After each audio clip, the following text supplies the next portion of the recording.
Hi all, so welcome to this channel, and in this video session I'll be discussing the table long name, column long name, record format, keyword, rename to the system name, that is the short name, or from the table long name in DDL, uh, in IBM iAS400 basically.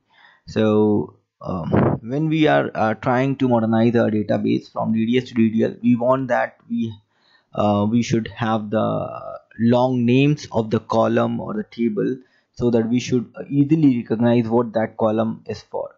So because we are restricted to the column length of 10 in the DDS, but we have a length of 128 up to 128 characters in the DDL thing. So we can have the long name of the table or the column, and we can have the record format too in the DDL with respect to the DDS, because in DDS, as we all know, that we need a record format which is something different from the name of the table, so that we could write some data to the DDS table. So that's why to just support the backward compatibility and the record format things, we can have a record format keyword in the DDL2 to just uh, and it signify that this is the record format of the DDL table or the table, and earlier the which is derived from some DDS basically.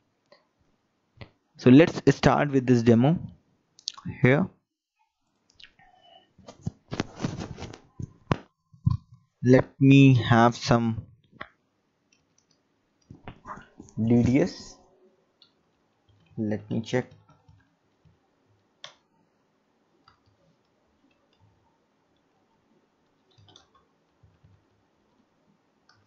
So let's have this DDS as DDS7, having the unique keyword, and this is the field 1, field 2, and that's all. This is actually what I only need.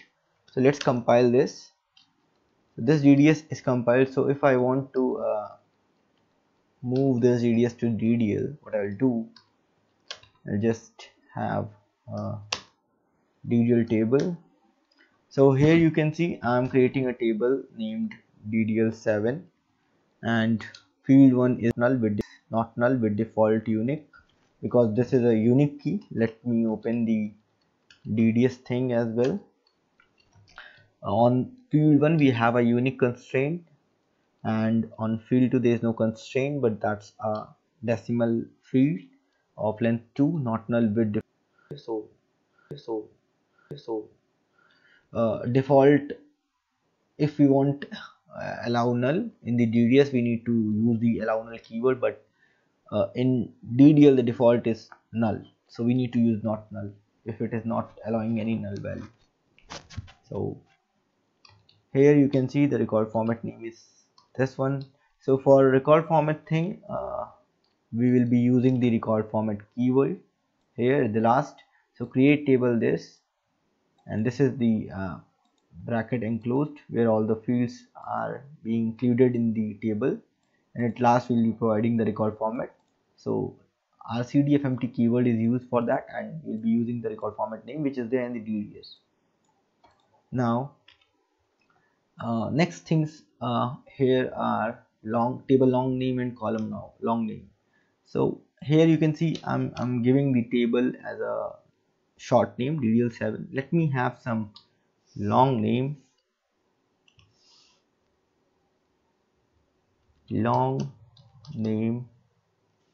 table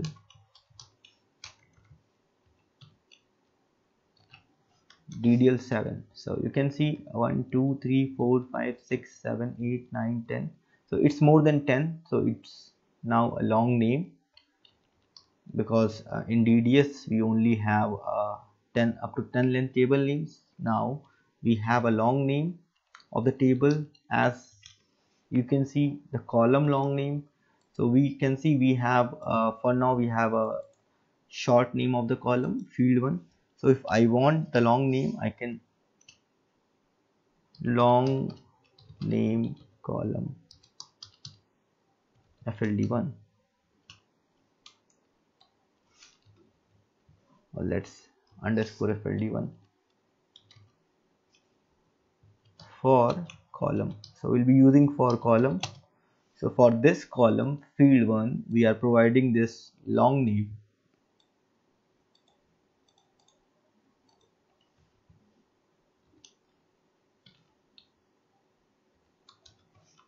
For column this Carlton not null with default unique. And the same way I'll be using the long name for this too. Long column,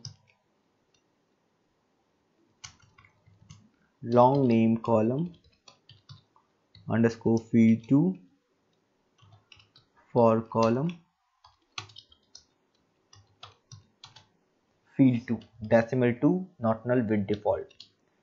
Now we have the table long name as well, and we have the short name as well. We have a table long name, column long name, and column short names as well.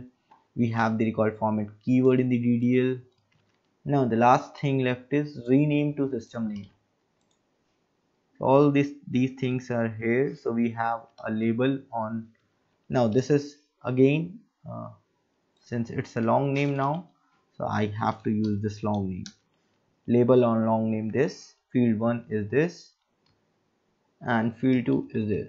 So either if I want I can use this way too. I can use this field 2 here, or I can use this field 2. And this is the column heading, and this is the text field which is there in the DDS, as you can see. So for column heading label on keyword is used, and field 1 is, so this is the column heading, and you can see these characters are specified in a section of 20 characters. These words are, so let me show you. First text field. So these are the three words which are split into the multiple lines, 3 lines. You can see first 1 2 3 4 5 6 7 8 9 10 11 12 13 14 15 16 17 18 19 20. So this is splitted in a 20 word or 20 character section, and next 20, and then the last word. So this will be splitted in 3 lines, and then field 2 and label on DDL 7, and that's a long name. Oh sorry, long table name.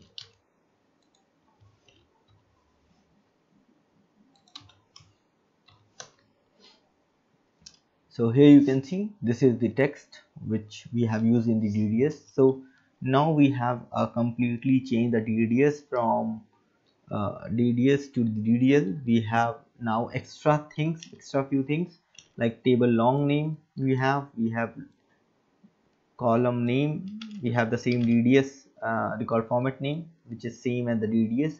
We have extra things like table long name, column long name, and this is same as the column heading, and this is same as the column text. So for text we are using field 1 text is, and if it is a column heading we will be simply using field 1 is, and then we will be providing the column heading in the 20 character section. Now the last thing here is, so last thing here is this. Now we have a long name table, so we need a table short name as well. So if we do not give the IBM itself provide a DDL default name, a short system name to this table, that is a 10 character name table. So instead of IBM provide that, we should do that. Rename this table to system name. Now we can provide the system name here, DDL 7, so that we have the object name as DDL 7. So let me so one more thing I'll show you here, the which I didn't mention here, but I'll show you. That is the catalog view, where we can check this table long name as well. So rename this table to system name this, that is short name. Now let's compile this. So once we compile this, we will be using run SQL command, DDS to DDL. This one is the library, DDL7. Commitment control is none. So you can see the object gets created, which is of DDL7. So if I do DSPFD on this, I would see further information.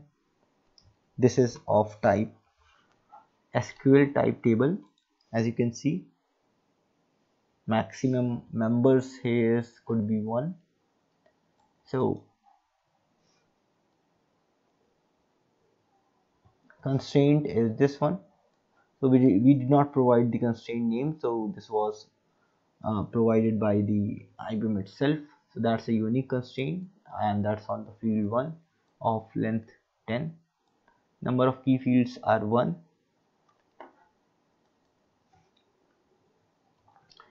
Member name is this, because we provided the long name, so IBM itself given a name to the member. This was the constraint.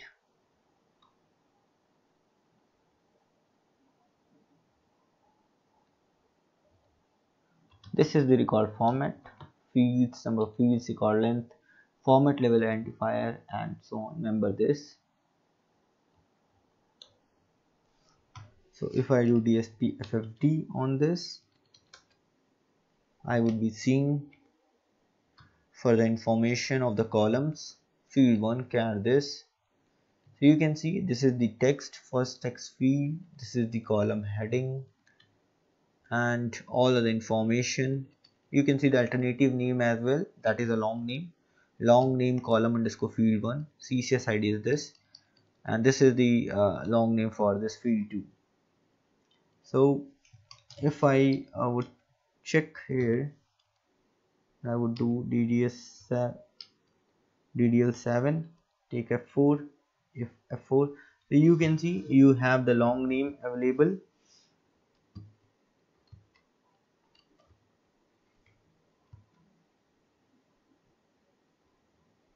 So you'll press F11. So once you press F11, you'll be seeing the text and other things, other information, and F20. Oh, that's so if you press Shift F8, that is F20. So you'll be seeing the field full name, long name column underscore field 1, and the system field is field 1, file is this, and library is this. Just cancel. If you place cursor here and you took Shift F8, you'll see the long name of the field 2 and all this information. Just take F12. So this information you'll see. If you take Shift F7 here, you will see the short name. Okay, if you press Shift F7 again, you will see the long name again. And if you press enter, you'll see the column heading as well. So all these things are in line, and they are up to mark, and whatever we have provided we can see from the DDL perspective. Now the last thing is the long name of the table.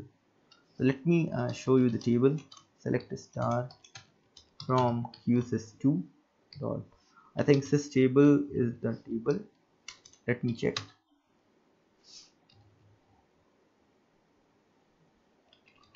Oh, it says tables. I think.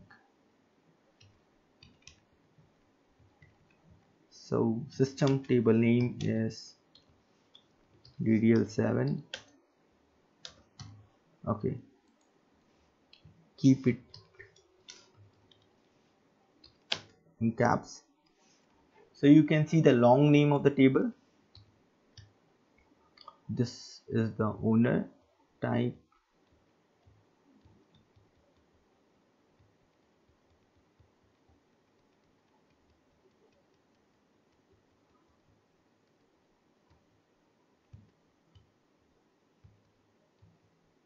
So you can see the system table name as DDL7. This is the schema, and this is the table long name table DDL7. So you can verify from here. So that's all things which I want to discuss here. So I think these things are now clear to you. So that's all. Thank you.